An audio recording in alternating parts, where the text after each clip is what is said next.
I'm Christine Frizzell with a closer look at one of the top priorities for the Trump administration. His mass deportation plan has been controversial and has faced some roadblocks, which top officials now blame for what they see as slow progress.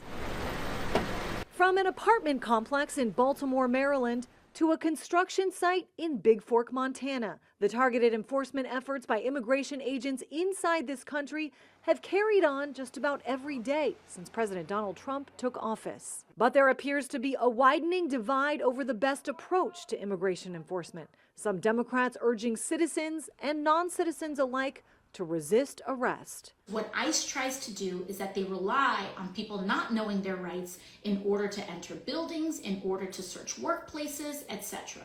So when you know your rights, you are able to tell them no, and they do walk away. Congresswoman Alexandria Ocasio-Cortez blasted by border czar Tom Homan. She's actually telling people how to evade law enforcement, and because of that, the last operation in New York City, a lot of people weren't opening their doors. A lot of people were hiding based on so-called education from various members of Congress. We're talking about child rapists that we weren't able to apprehend because they took an advice from people, how to evade law enforcement. He and other Trump border officials blaming lower than expected numbers of deportations on leakers, originally pointing the finger at the FBI for sharing dates, times, and locations of raids, though so far the only two arrested were from DHS. These two were leaking our enforcement operations that we had planned and we're going to conduct in several cities and expose law enforcement to vulnerabilities, to those ops being jeopardized to where their lives would be in danger. Nome confirming polygraph tests are now being conducted on others,